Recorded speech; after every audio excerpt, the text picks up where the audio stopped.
Hi, sweeties. How are you doing? Welcome to Cimnanya, and thank you all so much for all the love and support. Hope you all are doing great.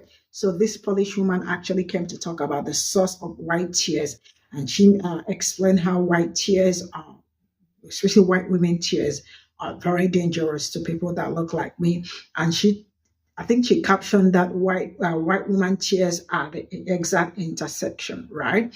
Now you all already know how dangerous their tears are, especially to people like that look like me in places of work, in organizations, and like anywhere at large. Anywhere you find them and they start their tears, it definitely will not end well. And that also reminds me about a video that broke out last year or last 2 years about a young black man who actually wanted to use a scooter. And the next thing, this came out and started crying that she needs the scooter and all that. Video actually went viral and so if that was not captured, that young man, I don't know what would have happened to him. And she also explained why most white black women, they made it clear that they would not want to work with white women. Why? Because it is usually not good for them. Said why they would want to work with a white man and all that. That also brought problem, and all of a sudden, white women also started showing how amazing they are and started demonetizing most black female content creators and all that. That also proved the reason why, white black women do not also want to work with you. You know what? Stay glued. Let's get into this. White woman tears are the exact intersection where the patriarchy and white supremacy are weaponized against black people, but particularly against black women. This weaponization plays off of some of the largest and most well-known tenets of both of these things: white supremacy and the patriarchy. So under the patriarchy, men are not supposed to have emotions, only women are. There's a reason why we don't have white man tears, right? Even though we should, like, that's a thing too. We don't associate men with tears. We don't associate men with sadness or expression of emotion or anything like that. So that's the first tenet that it rests on, is that white women are women because they cry and they're allowed to be like emotional. They're allowed to feel and act hurt because this is what makes white men men. Not being like that, but also them being protectors, right? One way that the patriarchy promises to benefit or protect women, again, especially white women, is that when you are in distress, somebody will come along and save you. Like a man will come along and help you out. Men are very much taught to sort of lean into that as well. If you were to ask them, honestly, like a lot of cis men would say that they often picture scenarios in which they have to be the hero, in which they have to like try and rescue as many people as they can. Like they kind of go throughout their life looking for opportunities to do that. So like generally the promise to women under the patriarchy is you're going to be protected, right? When it comes down to it, it's like, yes, you are oppressed and you are taken advantage of, but that all comes with the like eventual benefit that when somebody is hurting or assaulting you, somebody will come along and protect you and stand up for you. Now, we know like pretty much for a fact that men don't do this with other men, especially white men with other white men. They don't actually protect women from the shitty things that other white men do to them. They typically either ignore it, they brush it under the rug, or say, no, that's my buddy, he couldn't have done that, etc., etc. There's always like this loophole of like, unless it's another white guy, unless it's another white guy, unless it's another white guy. Because for them to admit that another white man did something insinuates this idea of like all men, right? But it's all men because y'all don't say anything. It's all men because y'all stand idly by. If there was a culture of good men actually calling out bad men and like protecting women from the bad men, then we wouldn't say all men.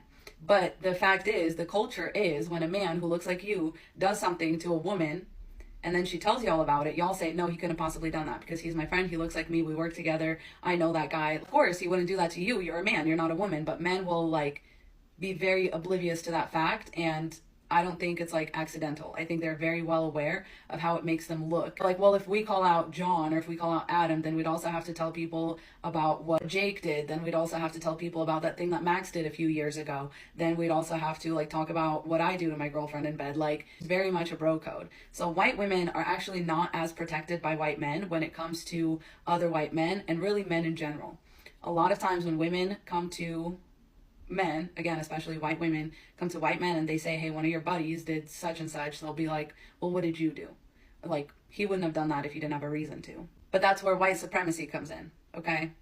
You can't enslave, abuse, and extract value from people the way that this has been done to Black people in America. The only way that you can really enslave and exploit people the way that Black people have been enslaved and exploited in America is by pushing forward the idea that they are not human, or that they are less human than white people, or that there are differences between white and Black people that are fundamental enough and are egregious enough to justify slavery, abuse, murder, brainwashing. The list goes on, right? Beatings and humiliation rituals and all of those things. The only way you can justify that is to say that people with a different skin color from us are so fundamentally different from us that we deserve to put ourselves above and exploit them because they could never rise to the level of where we sit. We're the civilized ones.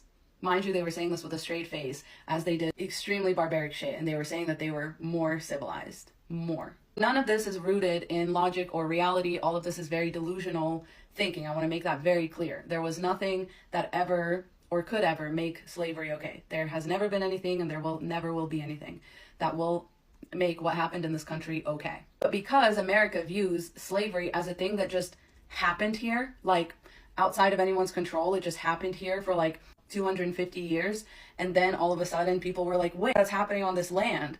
And then somebody was like, oh, this is slavery and it's actually really bad. And then everyone was like, oh my gosh, this is terrible. We have to get rid of slavery. Like, that's not how it went.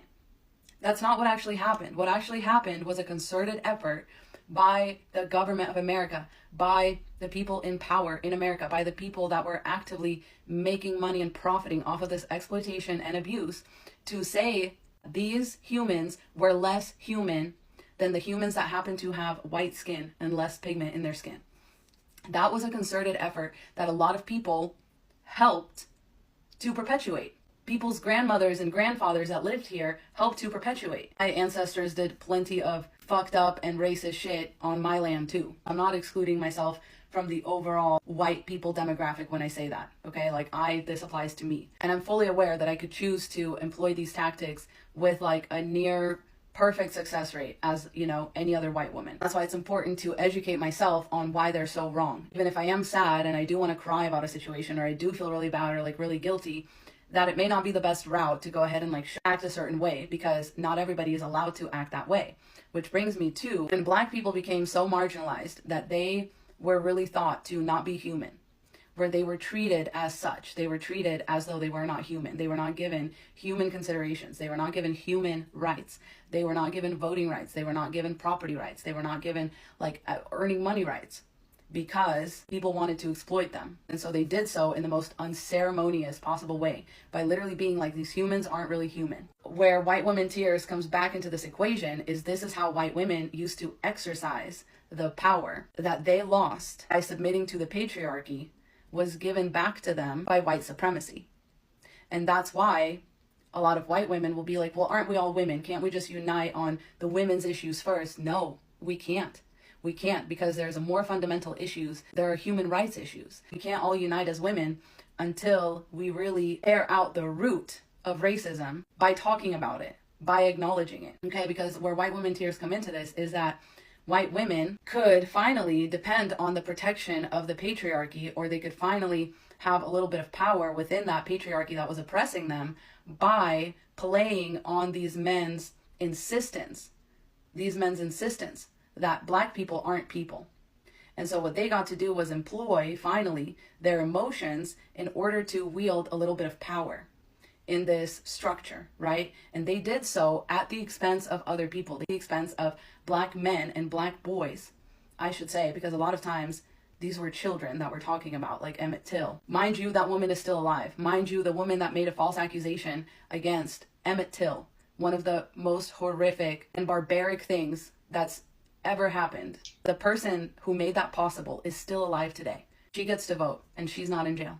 And honestly, like, as a white woman, I love the critiques of white women, because it helps us to understand that, like, people are not a monolith. Women are not a monolith. Women are not perfect. It's actually power that corrupts, right? White women were given a little bit of power, and even though they knew how it felt to not have power, to be oppressed, all of those things, what did they do? They turned around and oppressed other people. And white women are one of the biggest reasons for us to not put any women at all on a pedestal, because we are all still human. We are all still very prone to the abuse of that power. We are very prone to getting our way at any cost. And it's very important to continuously call these things out and keep our attention exactly on these things, because this is how we take down these systems, is by realizing that there's no one person that you could give power to that should be sitting at the top of a structure handing down orders from above, or like deciding what's best for everybody. We need a truly like communal, non-hierarchical system if we're going to get to the bottom of any of this. And I feel like the deconstruction of like white women's behavior is very, very key in that step. And until white women get on board with this, we're just going to be at a standstill.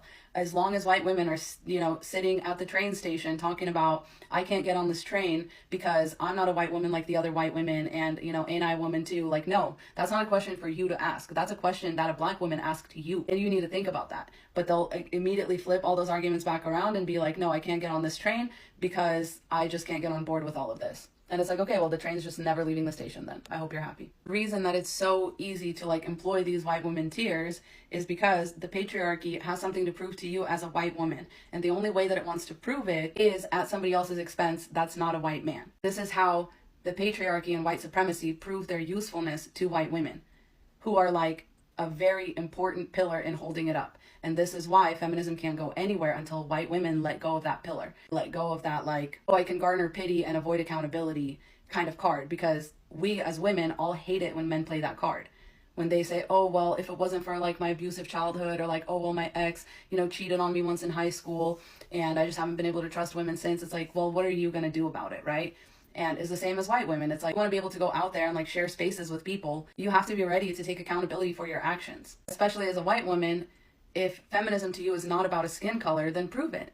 Then get behind black women, because they're women too. Don't cry white women tears. The best way to lead also is by example, is by realizing that you do have both internalized misogyny and you also have racism. You have been taught. I'm not saying it's something that you looked at and said, oh, I like this, and like picked it up and made it part of your personality. I'm saying it's a part of your worldview regardless. It may not even be part of your personality, but if it's anywhere in your worldview that you can escape accountability at somebody else's expense, then you need to root that out. You need to really look at that and where that's coming from and where is it likely to pop up, because by the time it's happening and you're in the middle of it, it's already too late. A lot of white women don't know anything else to do other than just cry in order to get their way, because historically men, whenever they see emotion, they want to just make it go away as quickly as possible. And that's the role that white women have played in both the patriarchy and white supremacy, and how that affects women. Just one aspect of the whole problem. The problem is 3D, and no matter how much I say about it at once, like I can only cover certain aspects at once. But I still hope this was helpful, especially to the white women out there. That's what I want to see in the comments discussing this. Just hope this has provided some opportunity for self-reflection to all of us, myself included. Love you all so much. Godspeed. This is absolutely where I explain, and I love the fact that it's coming from them, one of them, right? Because sometimes when it comes from us, it looks like I probably will try to be jealous and all that. But if you look around, or if you trace it back from the history to this very moment, you definitely will understand the role of white tears, how harmful and very deadly it is to people that look like me. Where will I even start from, especially when it comes to this white tears of it? And it's something that they really do know how to use very well. They know how to weaponize it, and that they they absolutely have grade 1 when it comes to using it. Like she said, most of them, I am sure they actually knew, most of them have internalized misogyny and racism also. Like, it's something that combined together. And then there are also the people that will come back to tell you that we are savages, we are not exposed, we are not this, we are not that. But when you sit there and analyze the real people that are savages, you definitely will find out the real people that are savages, right? Now, it's just like the case where she used Pe0ple and all that. I think the woman that did that into Pe0ple is no longer living. Like, I learned that she's no longer living. I think she died probably last year or something. But if she's not dead, I am sure she is also moving freely and walking around without much ado, because they are always very, very used to getting away with some certain things. You understand what I'm saying? Now let's get back into this white women tears and how they use it, how they weaponize it against my own people. And this is something Black women already understood, and they know how they do it. So they try as much as they can to stay away from them, especially in places of work.